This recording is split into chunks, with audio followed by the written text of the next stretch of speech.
So with our handsome Mr. Allston, I know you guys had mentioned that he sometimes struggles with some resource guarding.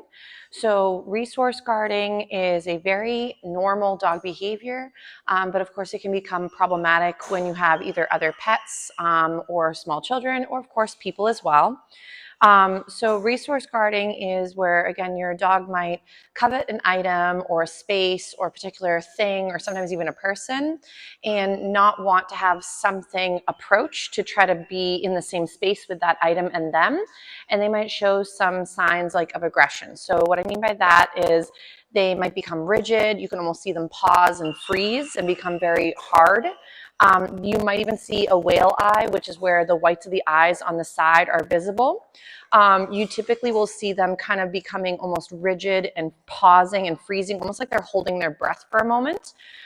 You may, as the behavior gets bigger, start to see growling or hear growling, I should say, and you may even be seeing some lip curls or even teeth being shown. If you're getting biting, lunging, and sort of snapping and kind of going after you or someone, obviously make sure to check in with me if resource guarding is getting bigger. Resource guarding should be one of those things that we never punish.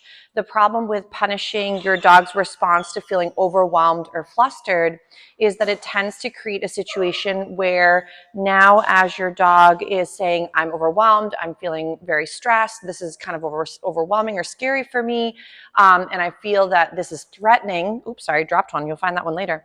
They might feel threatened, and in doing so, again, create these behaviors. So I always bring it back to people. Imagine if you were about to have the best meal of your life, or you're mid watching a show, or you might be mid reading an amazing book, or whatever you might be doing, scrolling on your phone. And imagine someone comes over and grabs a thing, but gives it back, grabs a thing and gives it back. You are probably going to get rather agitated because they're interrupting your final, exciting, kind of calm moment with your thing. And now while doing so, yes, they're being nice and taking it, but giving it back to you, or eventually giving it back later. The problem there, though, you won't find it very appealing. So let's say, for example, you're about to sit down to the most decadent meal of your life. They come over to you, and before they go to take their, the plate or your utensils or whatever the item may be, they all of a sudden give you $1,000 or something you find very valuable. You might start to be like, every time this crazy person comes near, they've made my situation better than it once was. Obviously, if you're dealing with severe resource guarding, do check in. This is more of to avoid, prevent, but also start to create better associations to alleviate resource guarding. So let's say, for example, you're mid about to eat your meal. That person comes and gives you $1,000. You might take a moment, take the $1,000, then continue on your merry way with your meal again. So let's say they do this a few times, where they come and they give you an awesome paycheck for just hanging out with your thing. You're going to probably start to stop what you're doing. Let's say put your utensils down, put your book down, stop the video or whatever you might be doing, and stop at that point, and then wait for that lovely, lovely $1,000. So that's kind of how you want to view it in the beginning. Is you want to do what's called a treat and retreat. So what you would end up doing is, like, let's say, for example, Mr. A right here is chewing on a delicious, disgusting hoof. So let's say, for example, I was a bit further away, or whatever comfortable distance he tolerates where he's not overwhelmed. If there's certain items that equal a lot of anxiety in your dog and become very, very fast to resource guard a certain item, I would always start off at the lower end of the spectrum. So if, let's say, hooves were immensely amazing for him and he could barely handle me being like this position here, I wouldn't start with a hoof to start off this game. So let's say, for example, he could be eating his kibble, he could be chewing on something that's not too exciting, he could be playing with some toys. You could go and then toss a few snacks at him and then walk away. So that way your interruption of him doing something was made even better. So almost view it again. Let's say you're having an ice cream cone or a cup of ice cream, and there's this crazy person walking around with toppings. So every time you finish your toppings, here comes this person to be like, would you like more? You're more than likely going to be like, yes, please come on down, because they can retop your ice cream. So let's say mid eating his lovely hoof, I'm going to toss a little something at him, and then I'd walk away. So the benefit of this is you're creating this concept again, just like with us. It's the person coming, interrupting, giving you $1,000, and don't worry if it rolls. He probably doesn't mind going and grabbing them. So the point to this is I don't go and I don't instantly, good, he found the one I dropped earlier. So I'm not going and instantly taking this from him or trying to give him a snack and pull it out of his mouth. The way we tend to deal with puppies and young dogs, oh, good job, sir, is that we tend to, for example, be the end of the fun. So we tend to grab the acorns, grab the mulch, grab the sticks, grab everything out of our puppies' mouths in an attempt to keep them safe, which I completely understand. But at times we might actually be creating the gulping or swallowing or even resource guarding keep away behavior that we were trying to avoid. So if you're finding you're going outside and your puppy is a legit, vacuum cleaner and they're trying to eat everything, I would highly recommend to go out with a lot of really good varied snacks and a few toys on you and get your puppy to practice first in the home. Let's say they're mid-playing with a toy. You would practice the toy exchange game, which I highly recommend. It's some of the previous videos. I've done several toy exchange games with different students. So that's where you have multiple chews, play items, tuggies, plushie toys, whatever your babe is able to have and do okay with. And let's say your babe is one moment playing with the squishy hippo. You then get them excited about the rope toy over here to let go of the hippo to go for the rope toy. So the benefit of the toy exchange game is with items they're allowed to play with, you're teaching your puppy that letting go is okay. And that letting go doesn't mean the game is over and that the thing gets taken from you. So let's say again, he's enjoying his lovely hoof. I'm gonna again treat and retreat. So what I would do is I would approach or move past him or an arch, maybe potentially for some dogs if they're a little bit more apprehensive. You can do this while they're in a pen, while they're maybe sometimes tethered, while they're, for example, in their own little bubble where maybe there's a baby gate. I am not saying, again, if you've got a severe case of resource guarding, this is how we start. This is more, again, at the end where there's not too many symptoms.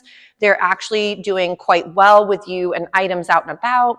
If there's multiple dogs, dog-dog relations can be a little bit more challenging at times because dogs will, again, behave like a dog and they don't always want to share their items with other dogs, and that is completely acceptable behavior.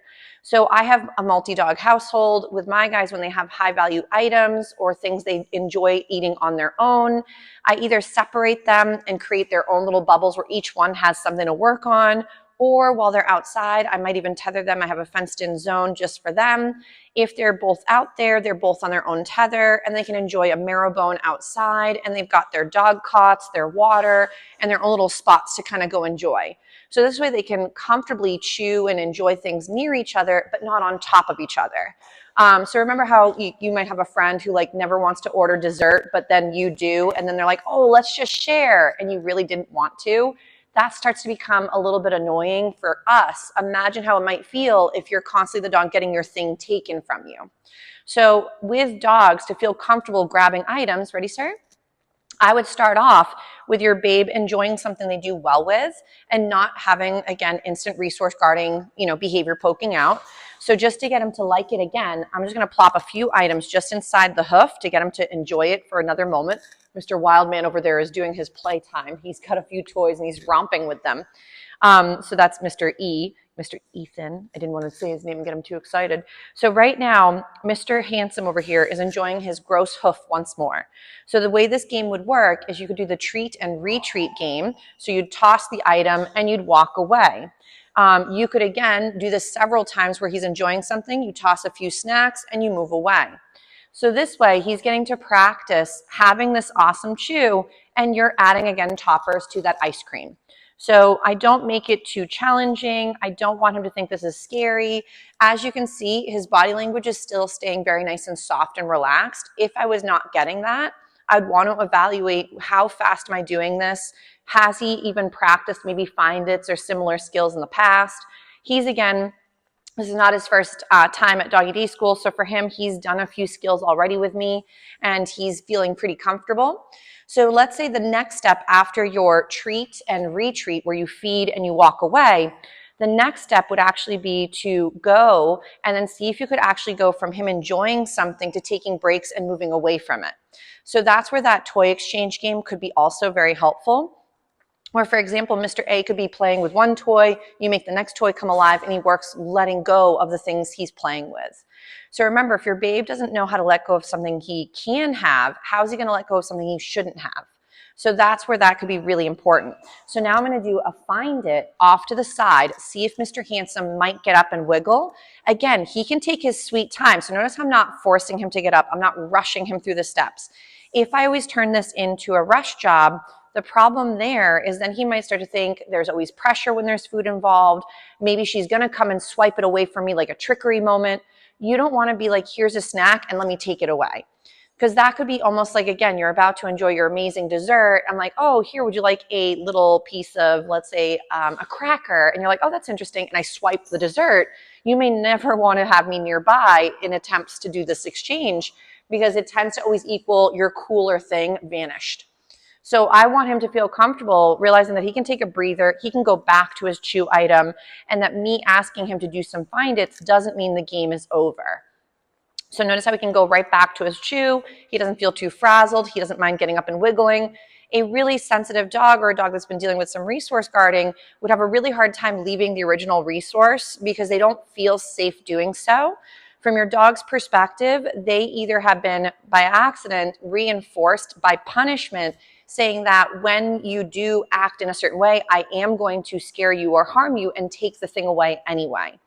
So your dog then starts to either become bigger and bigger with behavior, or they give almost no warnings and go right into a big bite. So remember, you want to have a dog that gives a lot of great moments for communication, and that communication would come in body language. It would come in smaller vocalizations like a growl or an air snap and things like that. But I'm not saying we want our dogs to go eat us because they have a chew item. But there's moments where if we were to scold, let's say what we've deemed is a bad dog behavior from our perspective as a society, we may actually create a zero dog or a dog that gets even worse with resources. Because if you do prove to them, yes, I am very confrontational, yes, I am very scary, and at times I'm unpredictable, that creates an unpredictable setup for your dog, and their behaviors are more than likely going to get bigger. So let's say Mr. A is doing a great job. I might do again another little find it. Notice how getting up and wiggling to go grab a few snacks is not at all threatening or overwhelming. Ready? And then we might do some more find its. So now the item is still out and about. I'm not going and instantly taking it away. And he's finding it to be kind of comfortable to get up and wiggle. Let's say I really did need to have this item. I would then do several nice big find its, toss it away, and then go to grab my item without my pup getting too flustered. Then you might continue with a few more find its. So that way it's again me holding it or now the item gone does not equal the end of the game. I want him to think there's a lot of value in taking a break or giving up something. If let's say he was allowed to go right back to having it, I will again, like the topping lady, plop a few goodies inside, re-top it for the handsome guy, and then give it back to him again for another chew session.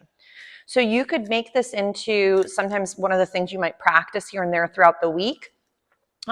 If again, you're really struggling with resource guarding or dog-dog confrontation or conflict, there are some wonderful resources. Again, I did send some of these out already when he did his previous session, but if you have trouble finding something, let me know.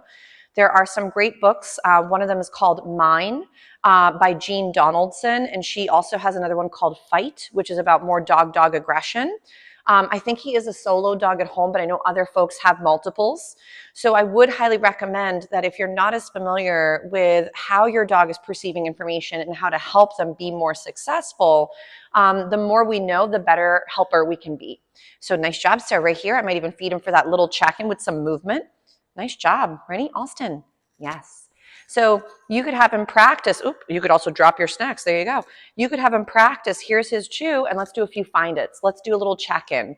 But remember, I wouldn't make training become the end of something cool either. So it could just be something paired with the fun that is maybe a chew toy. So with the Mr. Handsome Pants, Mr. Allston, if let's say he is really struggling with grabbing items he shouldn't, we may by accident be giving a lot more attention for the inappropriate behavior from our perspective. And let's say, for example, the dog grabs a sock and you chase them around, and it was kind of cute when they were little, but now the dog all of a sudden is trying to swallow it whole, or they're hiding under the bed and now they're growling as you're trying to reach for the sock. Those could be moments where the way we acted when they grabbed the no item would actually create more of these behavioral problems from our perspective that we don't like. So I would highly recommend is have a few treat stations, so cookie jars or containers, where you can then have snacks at the ready. So if Mr. A, let's pretend that could have been a sock he grabbed, as opposed to me going, oh no, and then squealing and rushing him, I might go right into my little kissy noise and into a little find it. So for the handsome guy, this way he starts to realize that checking in has value. So like the positive interrupter is where you maybe get him distracted, you do a little kissy noise and you get him to check in, and you feed him for checking in when you make that little noise. And that for my guys means whatever you're up to, just take a break and come check in for a paycheck. So right here, yes. And you do want to make sure to try to mark behavior as he's offering it. So that way, again, you're letting him know this is why you're getting the paycheck. So, but he's really doing a gorgeous job. So if you're not getting this type of feel for items he can have, start there. And then practice every once in a while with an item that would have been a no item, but something that's safe. So if, let's say, for example, he has at times tried to gobble up acorns, I wouldn't start with acorns as one of those no items. I maybe would start with like a big dish towel, or I'd start off with like an oven mitt or something that, again, is big enough that he can't swallow by mistake while sometimes working through old behavior. The handsome guy is probably searching for a crumb he lost.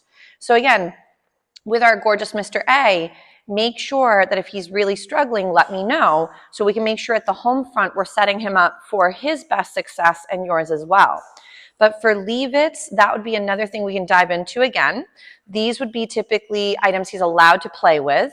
Leave-its, though, again, guys, is where if your babe is noticing something, leave-it is always off limits, and it's something that wouldn't be in his mouth. If it's already in his mouth, that's where a give, drop, out, whatever slogan you prefer for letting go of something. And that's why a toy exchange game would be really helpful, because even when something you shouldn't have, if he learns that letting go has value, that means letting go can happen at other points.